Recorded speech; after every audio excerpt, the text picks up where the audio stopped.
code of conduct? One of the tools that we use in Student First is we've developed a code of conduct, from our experiences, good and bad.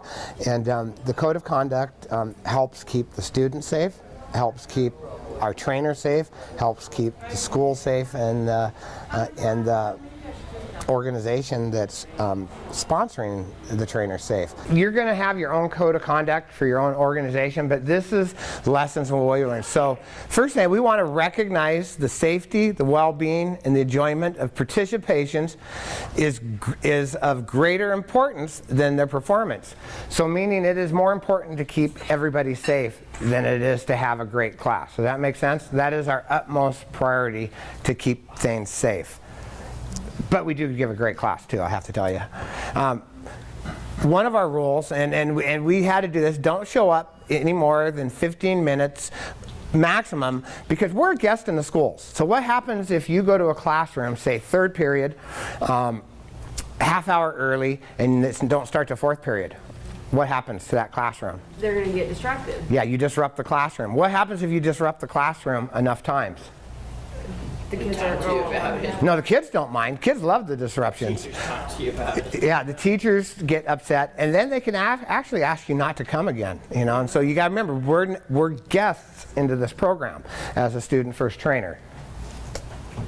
Always wear appropriate apparel to classes, and you notice that we all have uniforms, and I know that everyone's not going to have uniforms, but so do you think you're going to wear cutoffs and tank tops into teach a class? And so you got to have, yeah, you're going to have a dress code. Treat everyone with dignity and respect. This includes the students, the teachers, and your fellow staff. Because remember, the best thing that we can teach them is by our example. And so be professional, be respectful. And do you think it's easy to be respectful all the time? No. It can be very challenging. Ensure everyone has an equal opportunity to take part and contribute. And one of the theories in my head is in a classroom that everybody speaks once that wants to before somebody speaks twice. And that's just kind of a rule of thumb. That way everybody gets a chance. Show consistency, high standards of professional behavior and appearance, acting as a positive role model for people first. And we've had some trouble with that, right, guys? Yep. So I can think of Mr. Larry. He's walking. I got to pick on him. So this isn't even during a class. So we're coming to class, and he's walking. He jaywalks, which is, how many people ever walked in the middle of the block? Raise your hand.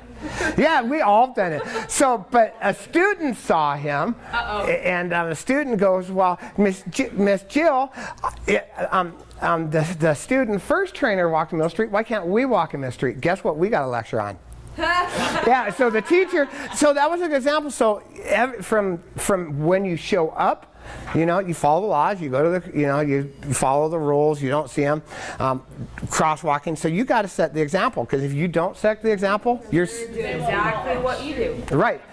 They're going to do exactly what you do. So it's important that you have a professional presence from the moment you arrive to the moment you're out of their sight. Avoid using inappropriate language and behaviors at all time, and we're going to get more into that.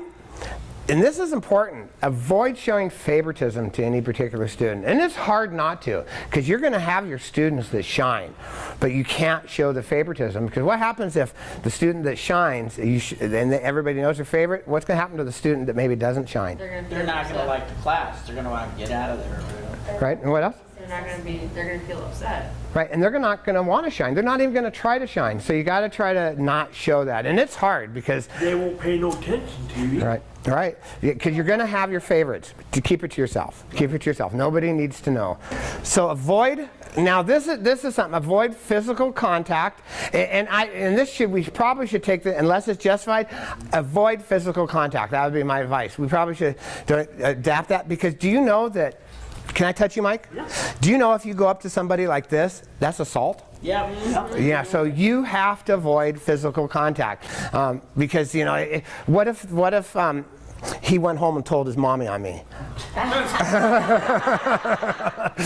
Your mom could call the police and say, hey, this student trainer touched my student. Or even call the principal and tell them. Right, right. And so who works for a school district? Anyone work for a school district here? So what if, so DDA, what if somebody said, hey, one of your trainers that you guys brought in touched one of the students? Would your heart drop to your feet? Yeah, my heart would drop. So you got to be careful. You got to keep that in mind. Yeah, because that word touch is a big definition. Yep. Avoid being alone with a student in any situation, because as a teaching a class, there's absolutely no reason.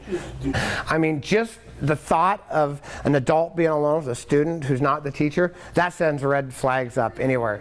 Absolutely no reason. So code of conduct. So yeah, our code of conduct's kind of long, but challenge any form of abuse, bullying, discrimination, bad language, violence, or offensive or appropriate behavior. Because how many people think students are not going to have that? Right, and so the best lesson sometimes that we can teach, and so you take those opportunities, and sometimes you go in with a particular lesson and that pops up. What a great, I mean, don't look at that as a bad thing. That's a great opportunity to teach them and educate them the appropriate way, because in life, how important is it that we're appropriate in our interactions at a job or at a residential service? So that's a great learning opportunity, you know. And so we've had one, and we actually, it's been a couple years, you'll see in our curriculum we have a bullying curriculum, because we had a classroom where we had a couple bullies.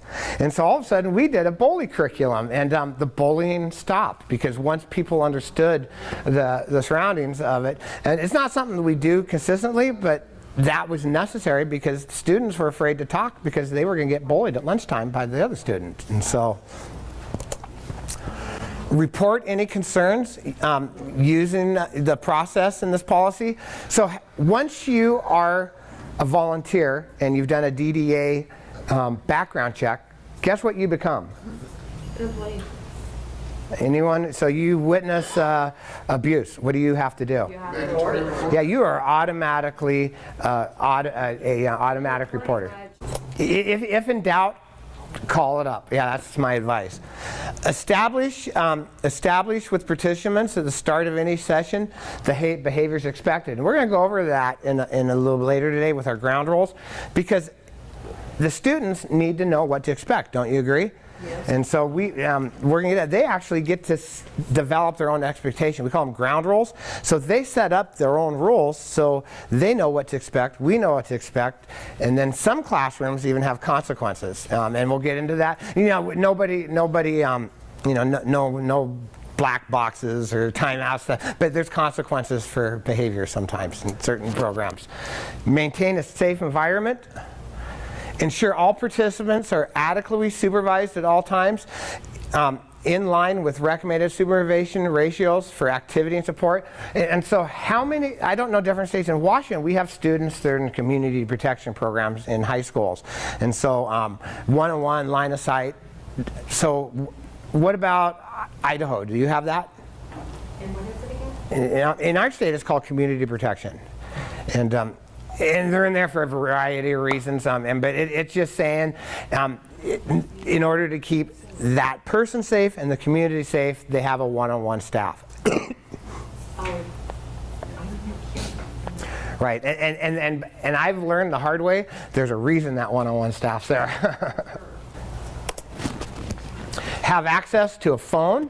How many people have cell phones this day and age? Right, yeah, so you have access to phone, first aid kit, our first aid trained person. If I'm in the school and somebody goes down, you know, like we had somebody with a seizure when you were there, right, Larry? Rogers, when and so a pretty bad seizure. So, you know, and of course, what's everyone want to do right off the bat? Help. They want to look. Everyone wants to have it. So what we did is we moved all the students into another classroom, because at that particular school we have 3 classrooms that come in to one class. It was like 40, 50 students at one time. And so if you're seizure prone, man, the stimulation there, no wonder they didn't have more seizures. So we moved everyone out, got space, called, they called the student nurse in, we took care of it. So we continued the class over there and ignored it and let that student get the care they needed and moved on with our class. Be aware of all necessary procedures, information relative to your position. So you're going to have emergency procedures, developed. If there's emergency, what are you going to do? And most of you guys are from an organization already, right? So you're going to have your emergency policies and procedures. So you're really going to need to fine-tune that, to have a few basic rules in place in case. And we've only had, in 12 years, 2 real emergencies. So, but it does happen.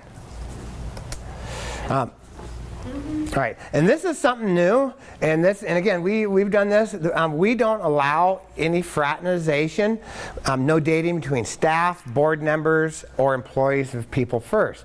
This is the boring part. I swear it gets fun from here on out, but this is the important part, because once you decide to go into class, you have to go in there and have this in your head to keep yourself safe, the students safe, and your organization safe. We're going to keep it nicely, have some laughs, have some smiles. Of course, we're still a team, and that's all that matters. Is we come, we show up, and we work hard, and we do our thing for the students every single week, and that's an important thing to do. Coming up next, initial meetings of a Student First Club. If you would like more information about Student First and starting a club, contact Donna Larry at pfow@clarkston.com. EPIC is a grant of national significance. It stands for Equal Partners Interstate Congress. And if you're interested in more information about leadership and self-advocacy, contact EPIC. You can contact Noah, Noah, at arcwa.org.